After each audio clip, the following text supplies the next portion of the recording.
going on, everyone? Great Talent here, and today the prey is going to be my weekly gaming recap. So this is just a weekly video where I just go and show you what I've been playing during the week and on the weekend, primarily on the weekend because I was really busy during the week.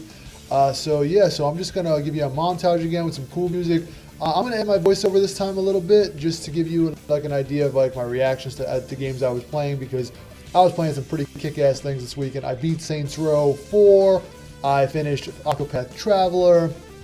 And I'm working on Devil May Cry 5. And as soon as I beat Devil May Cry 5, and once my copy of Sekiro Shadows Die Twice, if it ever arrives to my doorstep, because UPS sucks, I'm gonna start diving into that, and that'll be my next like 3-4 weeks of just focusing on that solely. So I'm just going to show you what I've been playing, and let me know what you guys have been playing out there too. I want to know what else is going on in the gaming culture out there, what you guys are invested in your time in nowadays. So enjoy this montage, and like I said, I'm going to add my voiceover, and I'm just going to walk you through my favorite segments of the games I've been playing. First, we begin here with Octopathtraveler for the Nintendo Switch. I finally beat this game. This is the final chapters you were seeing right now. Right now, I am fighting the final boss in Chapter 4 of Alphin's story, which was it was pretty cool. It was a pretty cool fight. Chapter 4, they really ramped up in all the 8 character arcs. They really ramped up the boss health, HP, and all their HP was over 100,000, and it was really challenging. And this is just me going through like random battles in the dungeon. I think this is on my way to Hannett's last chapter boss. It's really cool. I mean, the game is great. So, just expect that review sometime later this week. I'm going to be giving an in-depth analysis review, like I did for my Resident Evil 2 and Kingdom Hearts 3 reviews. This is Hannett's boss. This is the Red Eye boss. This boss was pretty crazy. It constantly kept, lowering my, statuses and everything like that, and kept giving me some type of ailments, so I had to keep using my apothecary to rehabilitate myself. This was a really good game. I really enjoyed it. If you're a fan of games like Final Fantasy, like the old school Final Fantasy, like before 7, Final Fantasy 6, 3, 2, 1, they are really, it's really an homage to those type of old school JRPGs. Chrono Trigger, which is my favorite JRPG of all time. So I really took a liking to this game a lot. This game was a really cool experience. It really brought me back to my my childhood days. So I was this game really holds a special place in my heart. So anybody out there a fan of like those old school Japanese RPGs, you will be right at home here.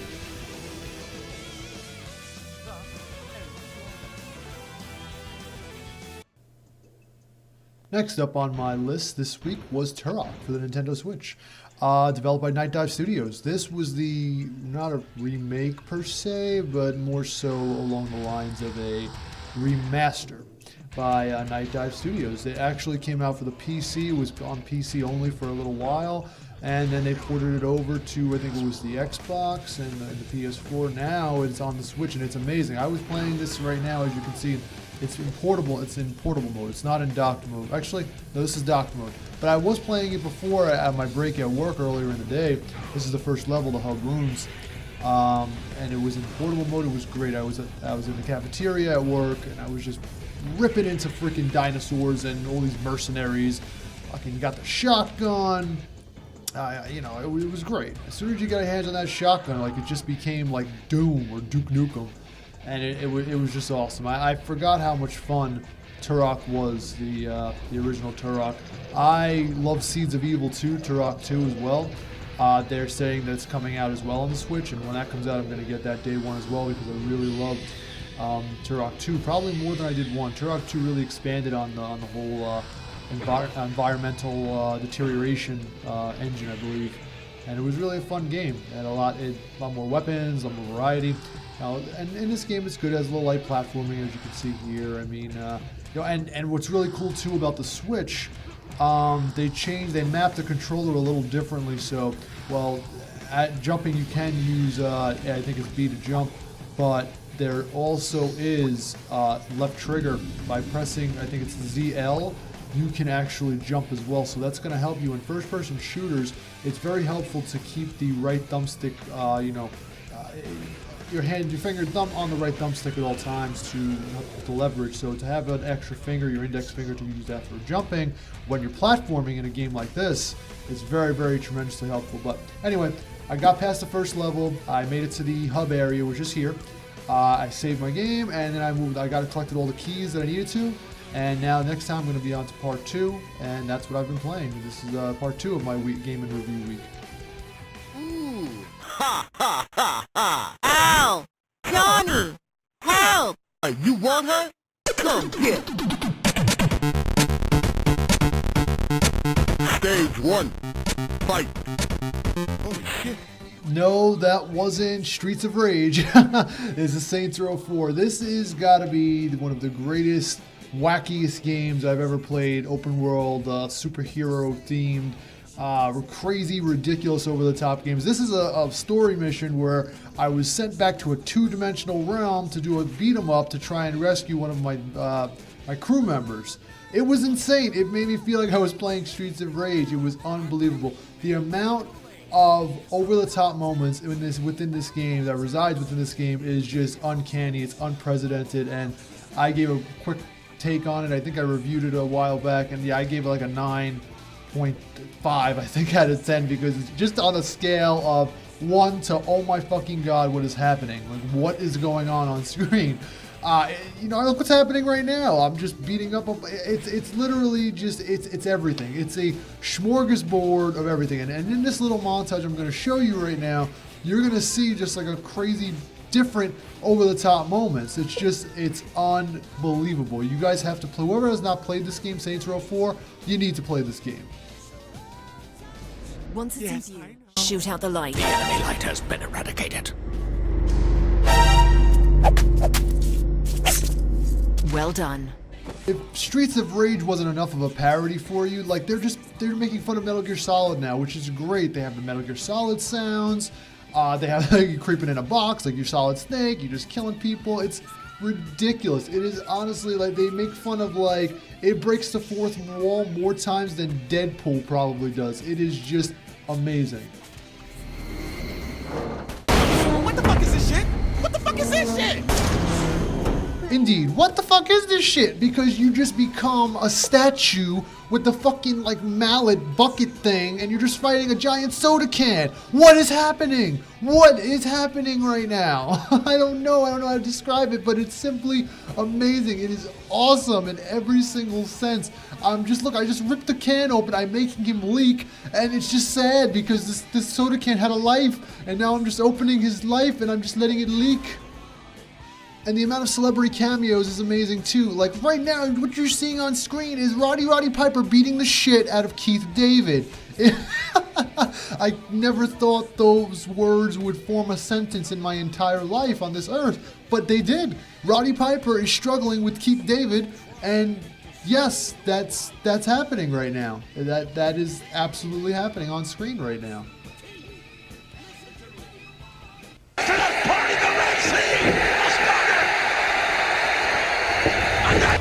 You got the touch. You got the power. And yes, what you just saw is me pulling off a Stone Cold Stunner move, followed immediately by the Transformers animated film, the Touch theme song, as it is the end finale of this game. You're wearing an Iron Man suit. You're just diving into this like laser grid. You gotta dodge these fucking lasers and shit. It is so freaking cool. And this game is just, it's simply phenomenal. I can't recommend it enough. By you seeing it, you're not getting a justification. You need to play this game to understand what I mean. It's wacky, it's goofy, it's altogether loony, but it is so entertaining along the way. And even in the end credits here, they're all just having a good time, like it was just some part of some story film that they were making, a movie that they were making, and they're all just chilling and dancing. And I mean, it's really, really fun. I really enjoyed my time with this game. And I think I didn't even do everything in the game. I only did the main story because I was trying to just get through it because I had so much other stuff to play. But look at this, even the main villain is in on this. Look, fucking doing the worm right now. Just go out and buy this game, or if you have Game Pass, download it. It's just unbelievable, extraordinary, and it's sensational. Okay, a couple more games here on my list this week. I started Guacamelee 2 for the Nintendo Switch. I recently picked that up. I love Guacamelee. The first one, it was like a perfect Metroidvania type game, but it was like about like Mexican wrestling and everything, and the whole Mexican Mexiverse, as they want to call it. It was really, really fun. Part 2 is starting off pretty cool too. It's a little tougher than the last game, but yeah, it has its challenging moments and its ups and downs in terms of the combat, but it's really, really like, it makes you feel like you're playing Metroid or Castlevania. It's really fun. It has a lot of cool different moves and everything. If you're a fan of those types of games, definitely should check it out. I highly recommend it.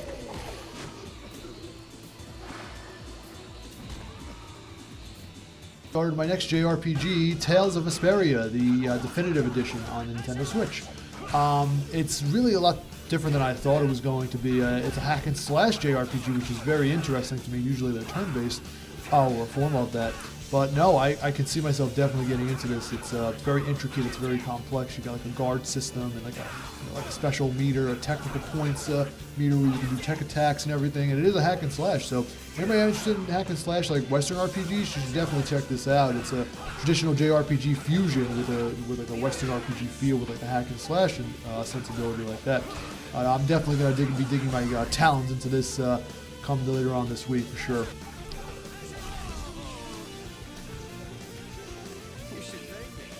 And next up on the hit list, and last but certainly not least, is the wonderful, the spectacular, the sensational Devil May Cry 5. I'm on mission, well, this is mission 9, this was the previous mission. Here, playing as Nero, and yeah, this game is just unbelievable. It makes you feel like a badass in every which way. I'm also going to be writing a formal review about this game when I'm done with it. You know, this game just does not let up off of the freaking throttle from the start to finish. And it is just really, really, really fun to play. I really don't want to stop playing. I had to force myself to stop playing to come make this video because I was just in the zone. I mean, you can go from, it's just nuts. You get so many different gameplay varieties and styles and different techniques you can use to just take down these demons, and it just never gets old. It honestly just never, ever gets old. I love it so freaking much. Anybody's a fan of the action-adventure genre, you know, you're just going to get your money's worth here and then some. There's just such amount of replay value, which is just ridiculous. I mean, there's just so many different types of, like, boss types, too, and, like, enemy types and everything. You're just going to, yeah, you're never going to get bored with this game. It is a person who, if you have ADD, attention deficit disorder, this game is your best friend because it is constantly jumping around from moment to moment, from thing to thing, and it's just ridiculous. Every single sense. You get 3 different characters to play as. Right now I'm playing as Nero. You can play as V, the newcomer, or you can play as Dante, the original demon hunter Dante, which I'm up to now, and I gotta get my ass back there because Dante's the man. He has 4 different styles. He has Trickster, you get Sword Master, you can do Royal Guard or Gunslinger, and it's freaking awesome. There's just so much to love about this game, but my favorite part so far has been Dante because it makes me feel like I'm back in like 2001, just fucking actually 2005 rather, because Devil May Cry 5 was when they introduced the different style types of the gameplay. You got the gunslinger and all the other stuff. So yeah, definitely having a ball with this game right now, and I just really don't want to stop playing at all. So anybody who wants to play Devil May Cry 5, go ahead. I was thinking about live streaming it, but honestly I just want to stay focused right now.